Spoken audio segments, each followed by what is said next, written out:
Hello everyone. Now we're going to talk about the coordinate system, Cartesian coordinate system. It's graphing. So we take our number line, and we all know that our number line looks like this. Somewhere here in the middle is 0, and then to the right is our positive numbers, to the left is our negative numbers. Well, now we're going to take this line and we're going to give it a name, x. Okay? Now we're going to call this the x-axis. And now we're going to take a copy of this and we're going to turn it 90 degrees. So from here, we're just going to go straight up like this. So this line turned up and down. Okay? It's a little too high. Okay? And we're going to call this one y. Now again, the 0 is still right in the middle, but because we took this and went up this way, that means these are our positive numbers. And we took this and came down this way, so that means those are our negative numbers. So when we go up, it's positive. When we go down, it's negative. Now these are called quadrants, and they have names. I don't know why they have to have Roman numerals, but they do. We always start here. This is 1, and then we go counterclockwise. So this one's 2, this one's 3, and this one's 4. That's not as important to know as knowing that every time we plot a point in this system, it's called an ordered pair. In the point, these are called coordinates, and we have the x coordinate always comes first, which means we go left or right, and then we have the y coordinate, which means we go up or down. We have to have both coordinates to have one point. So when we are looking at these different quadrants, if we are going to the right, our coordinate would be positive, and then if we're going up, our other coordinate would be positive. If we are going this way, our x coordinate's going to be negative because we're going left. And then we're going up, so that means our y coordinate would be positive. Then if we're going to this quadrant, we go left for the x, so that means our x is negative. And then we go down, which means our y is also negative. And then this fourth quadrant over here, we go to the right for our x, so that means that's positive, and then we go down for our y, meaning it's negative. So make sure you know all these signs, so whenever you're in a particular quadrant, you have to have those particular signs for your points. So now let's talk about something called the intercept point. So there's 2 intercept points. So when we graph a line, there's an equation. We'll talk about that in a little while. There's an equation, and then we draw the line. That would be the picture of our equation. Okay? So this is our graph, our line. And where our graph or our line, the point that is exactly on the x-axis, is called our x-intercept point. Well, every time we have an x-intercept, our x can be any number depending on where it is on the x-axis, but our y coordinate will always be 0. Because on this x-axis, we never go up and we never go down. So that means y is always 0. So that's our x-intercept point. Conversely, where our graph crosses, or the point where it's on the y-axis, is called our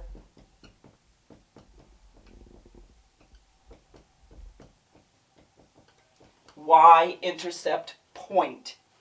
And this, our x, will always be 0 because we are always right on this line, meaning we are never going left and we're never going right. So our x is always 0. Our y will be whatever number wherever this point happens to be.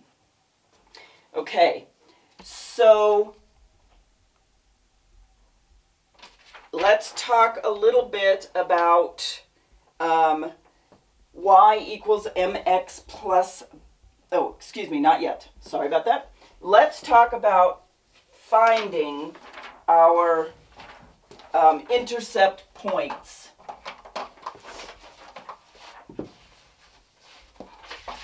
So, if I'm given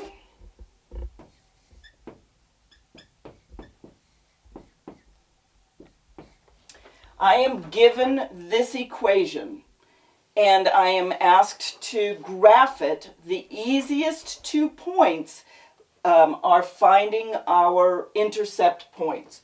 So at this point, we are going to do what's called a table. Now this is the most inefficient way to graph. Later we will learn how to graph using y equals mx plus b. Once you learn that, I never want to see this again.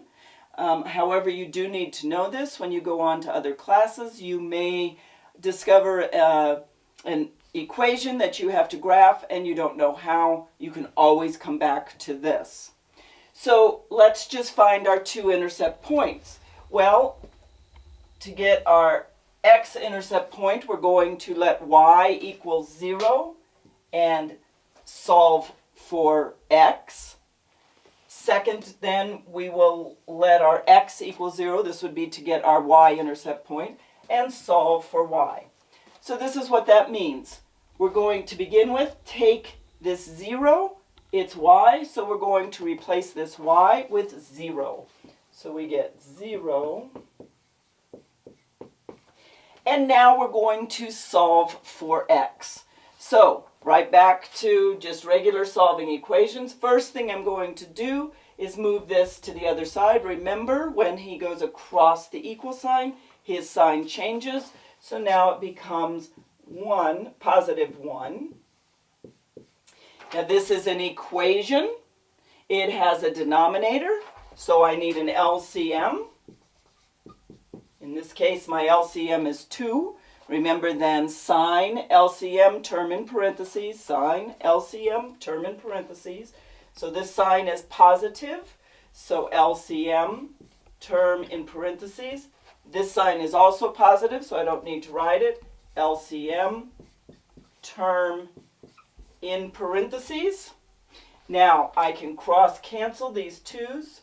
2 divided by 2 is 1, 2 divided by 2 is 1, and I've got 2 equals x. So my first point is 2, 0. So now let's solve for our other intercept point. That was our x-intercept point. Now let's do y. So we're going to make x be 0. So I'll put the 0 in for the x.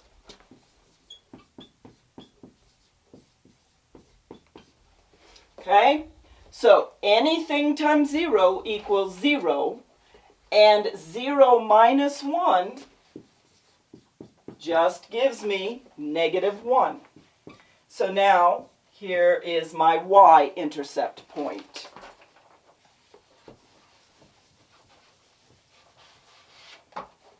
So now we can graph this. We've got our 2 intercept points. So when I'm graphing, I always start at the origin, the middle, where it's 0, 0, and I do x first, so we're going to graph this point 2, 0.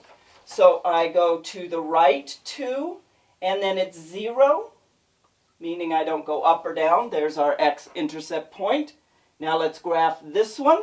Again, I start at the origin, 0, 0, and I don't go left or right because x is 0. And then I go down because it's negative and 1. And so that's here. There's my 2 points. and there's my graph. Okay? So I'm going to put up another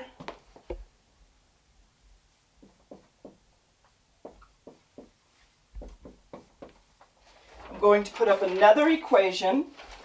I want you to try getting your intercept points first. So stop the video. You try getting your intercept points, and then come back and we'll do this together.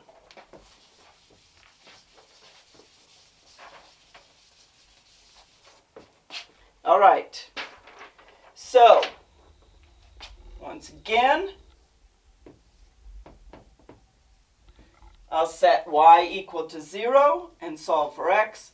Then I'll set x equal to 0 and solve for y. So, using my equation, I have 3x minus 4 times 0 equals 12. So, negative 4 times 0 is 0. That leaves me with 3x equals 12. Divide both sides by 3, and I get x equals 4. There's my first point. Let's do this again and get our other point. So now I'm going to make y be 0. Excuse me, x be 0. So 3 times 0. So 3 times 0 is 0. That leaves me with negative 4y equals 12. Divide both sides by negative 4. And I get y equals negative 3. There are my 2 points. And so when I graph these,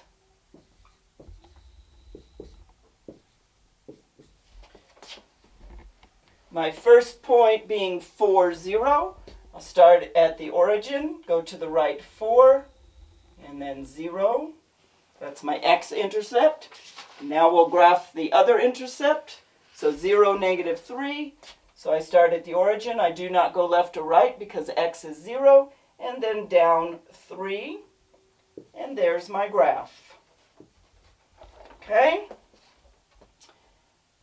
I have one more example. Let me write it up here.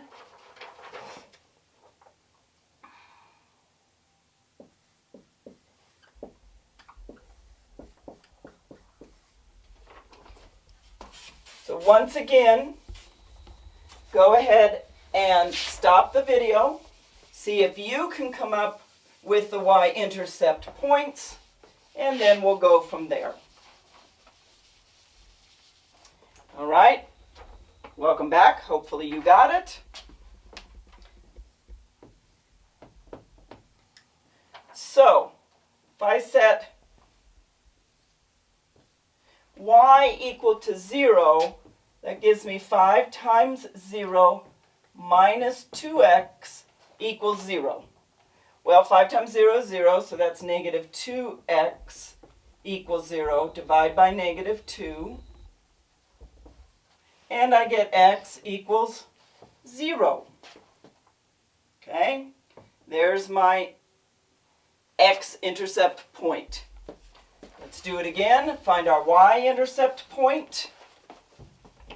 So, I'm going to make x be 0. So 5y minus 2 times 0 equals 0. Well, negative 2 times 0 is 0.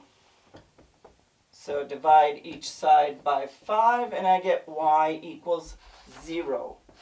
Now we have a problem. I technically have 2 points.